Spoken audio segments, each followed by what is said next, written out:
Hello friends, જય શ્રી કૃષ્ણ. સ્વાગત છે તમારું મારી ચેનલ માધુરીસ કિચન હબમાં. આજે આપણે બનાવીશું જામનગરની પ્રખ્યાત એવી સૂકી કચોરીની રેસીપી. આ રેસીપી આપણે અમુક ટિપ્સ અને ટ્રિક સાથે બનાવીશું અને આપણે આનું ખાટા મીઠા એકદમ તીખા સ્ટફિંગ સાથે રેડી કરીશું. તો આપણે ચાલો રેસીપી બનાવવાનું શરૂ કરીએ. રેસીપી સારી લાગે તો વિડીયોને લાઈક કરજો, શેર કરજો અને મારી ચેનલને હજી સુધી સબસ્ક્રાઇબ ના કરી હોય તો સબસ્ક્રાઇબ કરજો અને બાજુમાં રહેલા બેલ આઇકોનને પ્રેસ કરજો નવી રેસીપી વિડીયો સૌથી પહેલા જોવા માટે. સૂકી કચોરી બનાવવા માટે મેં અહીંયા 2 કપ જેટલો અને ગ્રામમાં 250 ગ્રામ જેટલો મેંદાનો લોટ લીધો છે. એ આપણે આમાં એડ કરીશું. મેંદાની જગ્યાએ તમે ઘઉંનો લોટ પણ યુઝ કરી શકો છો, પણ ખસ્તા કચોરી બનાવવા માટે આપણે અહીંયા મેંદાનો ઉપયોગ કરવાનો છે. અહીંયા આપણે સ્વાદ પ્રમાણે એટલે કે અહીંથી 1 થી 1.5 ચમચી જેટલું આમાં મીઠું છે એડ કરું છું.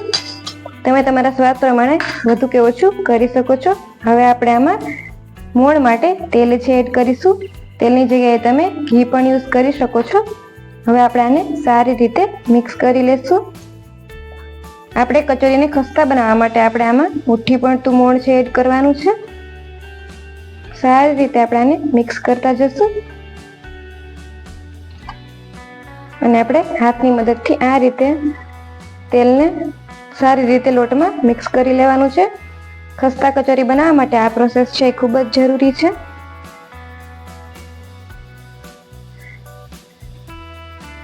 તમે અહીં જોઈ શકો છો કે આપણું મોણ છે એકદમ સરસ બરાબર છે. જો તમને ઓછું લાગતું હોય તો તમે આમાં તેલ વધારે પડતું એડ કરી શકો છો, પણ અહીંયા આપણું મુઠ્ઠી પડતું મોણ સરસ થઈ ગયું છે. હવે આપણે આનો લોટ બાંધવાનો છે. આમાં આપણે થોડું થોડું પાણી છે એડ કરતા જશું અને આનો લોટ છે બાંધી લેશું.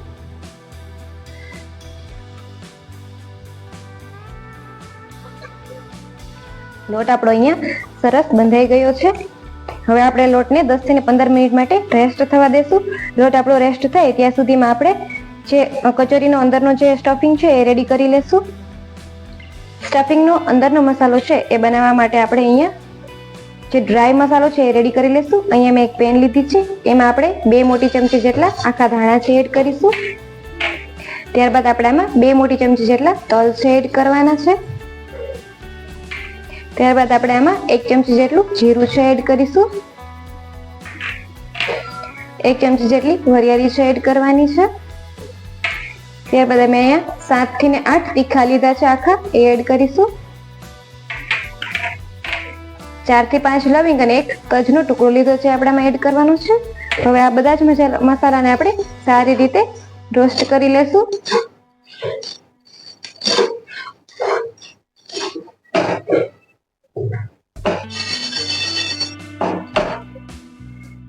આપણે મસાલાને અહીંયા 2 થી 3 મિનિટ માટે રોસ્ટ કરવાના છે. તજ એડ કરવાથી ને આપણા જે કચોરીમાંનો ટેસ્ટ છે એ ખૂબ જ સરસ આવે છે. મસાલા આપણા અહીંયા સરસ રોસ્ટ થઈ ગયા છે. હવે આપણે મસાલાને થોડી વાર માટે ઠંડુ થવા દેશું. ત્યારબાદ એને મિક્સર જારમાં પીસી લેશું. મસાલા આપણા જે રોસ્ટ કર્યા તે અહીંયા ઠંડા થઈ ગયા છે. મેં એક મિક્સર જારમાં કાઢી લીધા છે. હવે આપણે આમાં 2 ચમચી જેટલું કાશ્મીરી મરચું છે એડ કરીશું. હળદર પાવડર છે એડ કરીશું. અડધી ચમચી જેટલું નિમક છે એડ કરીશું.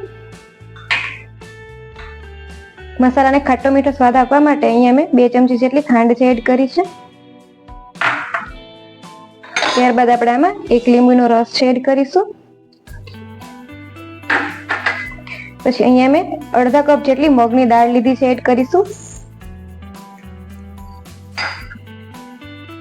અડધા બાઉલ જેટલા ગાંઠિયા છે એડ કરીશું. હવે આપણે મિક્સર જારનું ઢાંકણ બંધ કરી અને બધા જ મસાલાને સારી રીતે પીસી લેશું. બધા જ મસાલા આપણે અહીંયા સારી રીતે પીસી અને તૈયાર થઈ ગયા છે. હવે આપણે મસાલાને એક બાઉલમાં કાઢી લેશું. તૈયાર કરેલા મસાલાને મેં અહીંયા એક બાઉલમાં કાઢી લીધા છે. હવે આપણે એમાં અડધી ચમચી જેટલી વરિયાળી છે એડ કરીશું. અડધી ચમચી જેટલા સફેદ તલ છે એડ કરીશું. અહીંયા મેં 2 ચમચી જેટલી બદામ લીધી છે, જેને મેં નાના પીસીસમાં કટ કરી લીધી છે, એ આપણે અહીંયા એડ કરવાની છે. ત્યારબાદ આપણે આમાં 8 થી 10 દ્રાક્ષ લીધી છે, જેને મેં નાના પીસ કરી લીધા છે, એ આપણે આમાં એડ કરીશું. તમે અહીંયા કાજુ છે એ પણ અહીંયા એડ કરી શકો છો. હવે આપણે મસાલાને બાઇન્ડિંગ આપવા માટે 2 મોટી ચમચી જેટલું તેલ છે આમાં એડ કરીશું. હવે અહીંયા આપણે બધા જ મસાલાને સારી રીતે મિક્સ કરી લેશું. તમે અહીંયા બાઇન્ડિંગ માટે આંબલીના પલ્પનો પણ યુઝ કરી શકો છો. મસાલા આપણે અહીંયા સારી રીતે મિક્સ થઈ ગયા છે. હવે આપણે આમાંથી નાની નાની જે ગોળી છે તૈયાર કરીશું.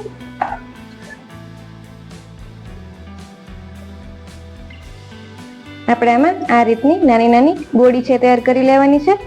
તો આપણે આ રીતે બધી જ ગોળી છે તૈયાર કરી લેશું. અહીંયા મેં બધી જ ગોળી છે તૈયાર કરી લીધી છે. હવે આપણે અહીંયા કચોડી છે તૈયાર કરવાની છે.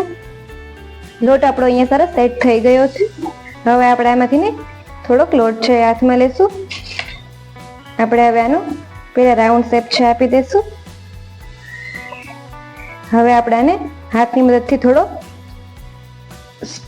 પ્રેસ કરી દઈશું અને એને આ રીતે અંગૂઠામાં લોટને બધી બાજુ સારી રીતે પ્રેસ કરતા જશું અને અંગૂઠાની મદદથી આ રીતના થોડોક હોલ છે કરી લેશું.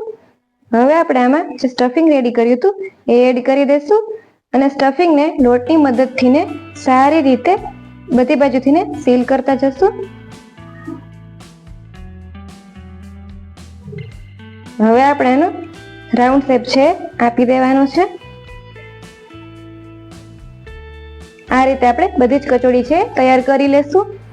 અહીંયા મેં કચોડી છે તૈયાર કરી લીધી છે. હવે આપણે કચોડીને ફ્રાય કરવાની છે. તો આપણે કચોડીને હવે ફ્રાય કરી લઈએ. અહીંયા મેં તેલ છે ગરમ થવા માટે મૂકી દીધું હતું. હવે આપણે ચેક કરી લઈએ. તો તેલ આપણું અહીંયા સરસ ગરમ થઈ ગયું છે. હવે આપણે આમાં કચોડી છે એડ કરી દઈશું. કચોરીને આપણે અહીંયા મીડિયમ ગેસની ફ્લેમ ઉપર તળવાની છે.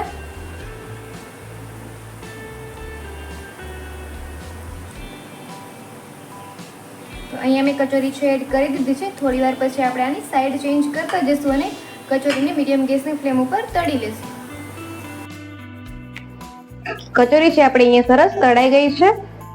તો હવે આપણે ગેસની ફ્લેમ અહીંયા બંધ કરી અને બધી જ કચોરીને સર્વિંગ પ્લેટમાં છે કાઢી લેશું. આ રીતના આપણે ગોલ્ડન બ્રાઉન કલર થાય ત્યાં સુધી એને તળવાની છે. હવે આપણે કચોરીને સર્વિંગ પ્લેટમાં છે કાઢી લેશું.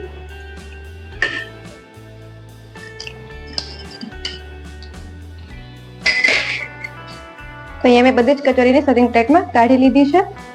આપણી એકદમ સરસ ખસ્તા અને ટેસ્ટી એવી કચોરી બનીને તૈયાર છે. તો આ રેસીપી એકવાર જરૂરથી ટ્રાય કરજો. રેસીપી સારી લાગે તો વિડીયોને લાઈક કરજો, શેર કરજો અને મારી ચેનલને સબસ્ક્રાઇબ કરજો. Thank you for watching.